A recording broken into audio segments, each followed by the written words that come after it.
여러분 안녕하십니까? JTB 뉴스입니다. 남원의 한 대형 관광단지 조성 공사장에서 비만 오면 토사가 쏟아져 주민들이 피해를 입고 있습니다. 하지만 시공사의 대책은 허술하기 짝이 없어서 주민들은 언제고 또 비슷한 사고가 되풀이되는 건 아닌지 불안에 떨고 있습니다. 첫 소식 오정현 기자가 취재했습니다. 흙벽이 무너진 사이로 물이 흘러나옵니다. 빗줄기가 굵어지자 금세 흙탕물이 밀려들고 이거 순식간에. 이내 반옆에 세워둔 승용차까지 덮칩니다. 비만 오면은 언제 흙이 어떻게 이 마을로 덮쳐버릴지 정말 불안해서 잠을 못 이루고 흙이 지금 뭐냐면 전부 다 이런 게 다 덮은 게 아닙니까 저게.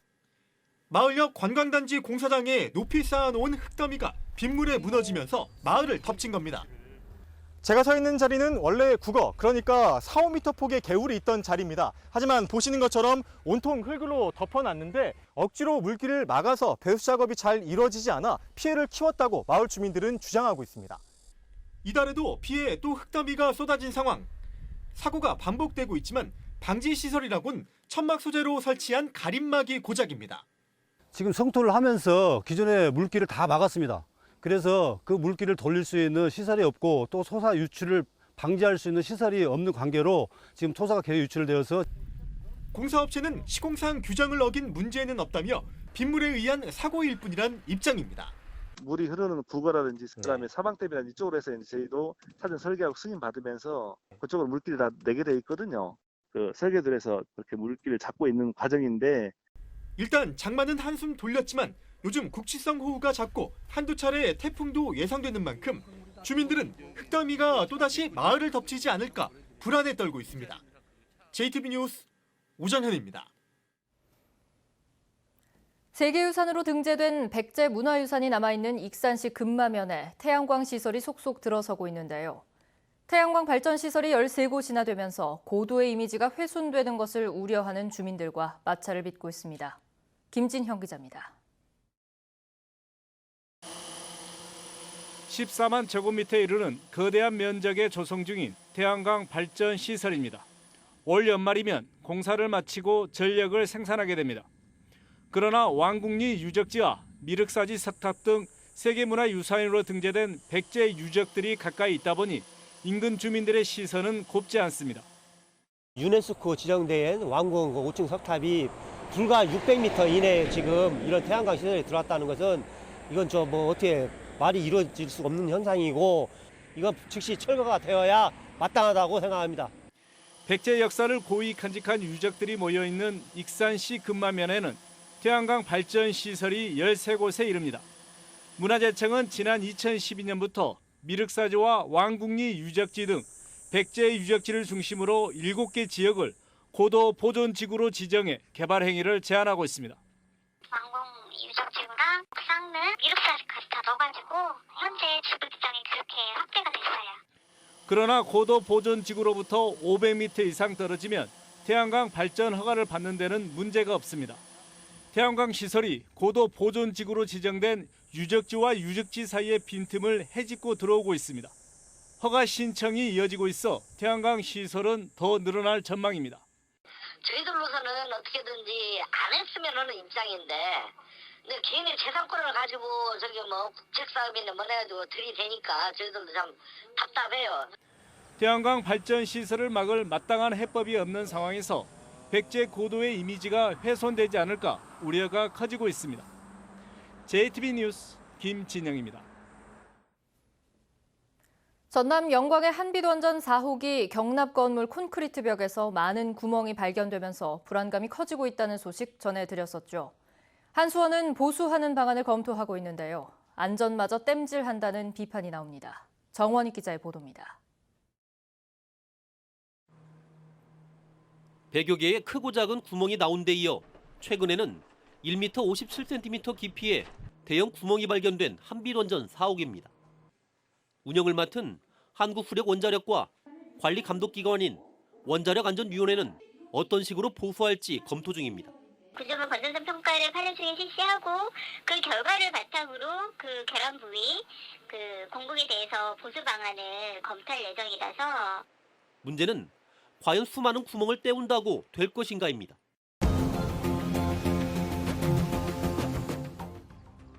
지난 2001년 미국 산디아 국립연구소가 가압 경소로형 원전 경락 건물을 4분의 1 크기로 축소한 뒤 수압을 이용해 실험한 영상입니다. 압력이 높아지자 툭툭 갈라지는 소리를 내며 콘크리트 벽에서 물이 새기 시작하더니 순식간에 폭발합니다. 멀쩡한 건물인데도 상대적으로 약한 부분이 갈라져 터지는 겁니다. 전문가들은 이 점에 주목하고 있습니다. 한빛 원전처럼 구멍이 숭숭한 콘크리트 벽을 메워봐야 완전히 붙지 않는 만큼 안전할 수 없다는 겁니다.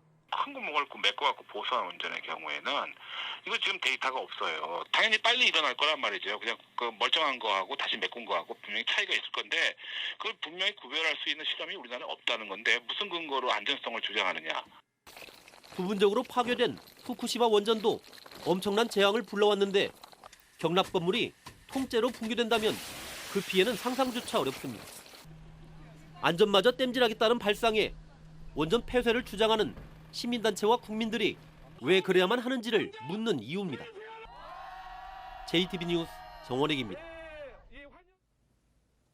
400여 개의 금융사를 회원사로 둔 한국금융투자협회가 전주사무소 개설을 추진하고 있습니다. 또 국내 금융기관으로는 처음으로 SK증권이 혁신도시에 사무소를 열기로 결정했는데요. 국민연금공단을 중심으로 한 금융생태계 조성에 조금씩 힘이 실리고 있습니다. 하원호 기자입니다. 국민연금공단과 한국금융투자협회가 동반 성장을 위한 업무 협약을 체결했습니다. 424개의 금융사가 회원사로 참여하고 있는 한국금융투자협회는 서울과 부산에 사무소를 두고 있고 전주에 추가로 사무소 개설을 추진하기로 했습니다. 수요조사를 좀 하고 있고요. 그 수요조사에 맞는 더군다나 이 또 접근성이 있어야 하기 때문에 여러 가지 검토를 하고 있는 단계라고 말씀을 드리겠습니다. 또 국내 금융기관으로는 처음으로 SK증권이 전북 혁신도시에 사무실을 내기로 하고 실무 준비에 들어갔습니다. 글로벌 자산운용사인 SSBT는 전주시 서신동에 사무소 위치를 확정하고 오는 8월 21일 개소를 목표로 실무 작업을 진행하고 있습니다. 국민연금을 중심으로 한 혁신도시에서의 금융 생태계 조성에 큰 걸음을 내딛었다 이렇게 말씀을 드립니다. 국민연금공단은 삼성자산운용, 한국투자신탁운용, 미래에셋 등 주요 투자운용사와 연계 방안을 논의하고 있습니다. 구체적으로 이제 기사 지점 설치를 논의하고 있는 곳은 한 3군데 정도 되고요. SSBT에 이어서 SK증권과 한국금융투자협회의 전주 사무소 개설로 금융기관의 서울 중심의 영업활동이 어느 정도나 전주로 확대될 수 있을지 주목되고 있습니다. JTB 뉴스 하원호입니다. 군산형 일자리 사업의 전제 조건인 노사민정 상생협약안 도출을 위한 논의가 속도를 내고 있습니다. 전라북도가 8월에는 정부의 지원을 신청할 예정인데 지원 근거를 담은 법 개정이 늦어져 정부 지원에 차질이 우려됩니다. 권대성 기자입니다. 중견 중소기업들이 투자하는 전기차 산업을 중심으로 진행될 군산형 상생 일자리 사업. 전라북도는 최근 노사와 군산 시민들도 참여해 노사와 원하청, 지역의 상생 협약 의제를 제안하고 이해도를 넓혔습니다. 군산에서만큼은 사회적 양극화를 해소하는 정말 원하청이 함께 가는 그런 사업장을 좀 만들자. 그 방법으로서 지역 산별 교섭을 얘기하는 것은 최소한 기본급만큼은 함께 가자. 전라북도는 공론화 결과를 바탕으로 상생 협약안 도출에 속도를 냅니다. 8월 말까지는 노사민정 상생 협약을 맺어 9월로 예정된 정부의 상생형 지역 일자리 사업 공모에 신청할 예정입니다. 정부의 사업 대상에 선정되면 기업 투자를 촉진하고 근로자 생활 여건을 개선하는 다양한 지원을 받게 됩니다. 하지만 정부의 공모 자체가 늦어져 정부 지원을 제때 받기 힘들 거라는 우려가 나오고 있습니다. 지원 근거가 되는 국가균형발전특별법 개정안이 국회에서 처리되지 않고 있기 때문입니다. 군산형 일자리의 안정적인 정착과 지원을 위해서는 정부의 지원이 매우 중요한 부분입니다. 이를 위해서 균형발전특별법 개정이 조속히 개정이 되었으면 하는 바람입니다. 문재인 대통령도 시급하다고 강조한 국가균형특별법 개정이 군산형 일자리 사업 추진에 또 다른 변수가 되고 있습니다. JTB 뉴스 권대성입니다. 본격적인 무더위가 찾아오면서 도심 속 물놀이 시설에 인파가 몰리고 있습니다. 임실군이 광복절을 앞두고 대형 태극기 개양 운동에 나섰습니다. 나금동 기자입니다. 더위에 지친 아이들이 시원스레 쏟아지는 물줄기를 맞으며 시간 가는 줄을 모릅니다. 도심 속 물놀이 시설인 남원 물방개 워터파크에는 하루 평균 500여 명의 시민들이 찾는 등 큰 인기를 얻고 있습니다. 미끄러져 타고 물도 맞았었는데 너무 시원하고 재밌었어요. 남원시는 이용자들의 안전을 위해 안전요원을 배치하고 수질 점검을 강화하고 있습니다. 물방개 워터파크는 매주 월요일과 비 오는 날을 제외하고 추석 명절 전까지 운영됩니다. 임실군이 제74주년 광복절을 앞두고 나라사랑 태극기 달기 운동을 전개합니다. 임실군은 전해산 의병장 등 수많은 호국 영웅들을 배출한 고장이라며 임시정부 수립 100주년인 올해 광복절을 기념해 군 청사와 관내 주요 기관, 가정의 태극기 개양 운동을 펼치기로 했습니다. 오는 8.15 광복절을 맞이하여서 관내 많은 기관에서 대형 태극기 달기에 적극 동참하여 나라사랑 운동에 앞장서고 있습니다. 익산 대판천 정비 사업이 마무리됐습니다.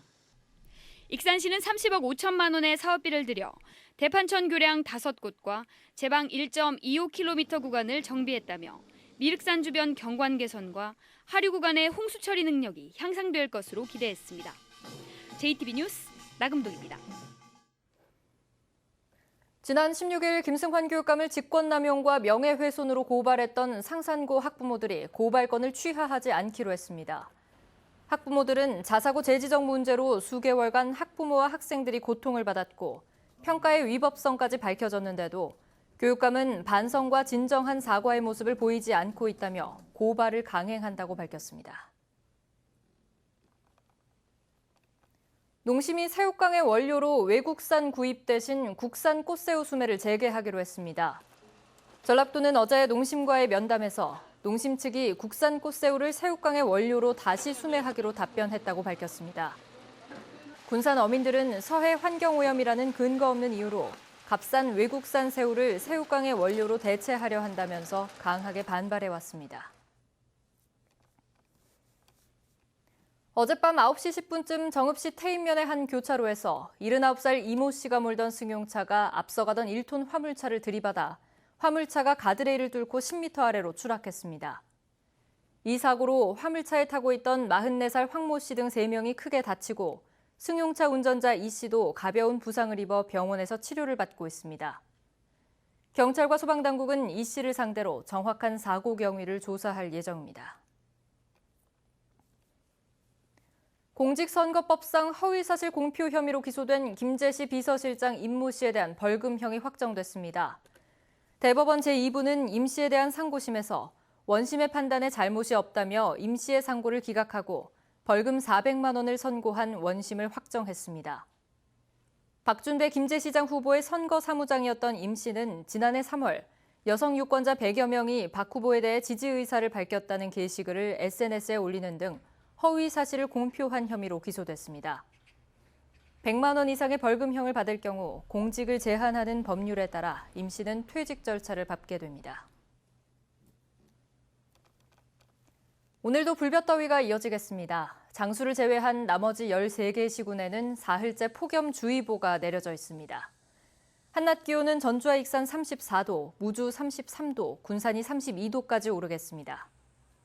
오후 들어 동부 내륙을 중심으로 5에서 30mm의 소나기가 내리겠습니다. 불쾌지수는 매우 높음, 식중독 지수도 경고 수준 보이겠습니다.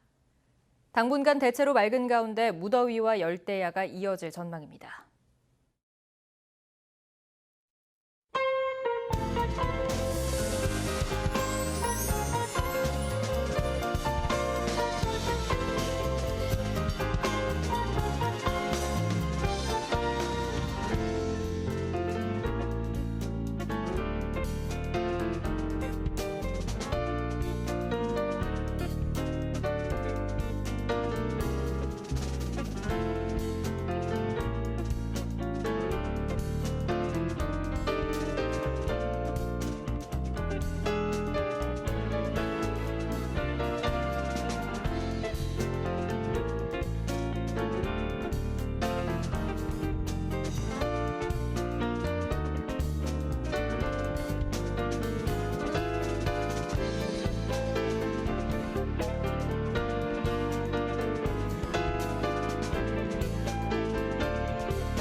JTB 뉴스를 마칩니다. 여러분 고맙습니다.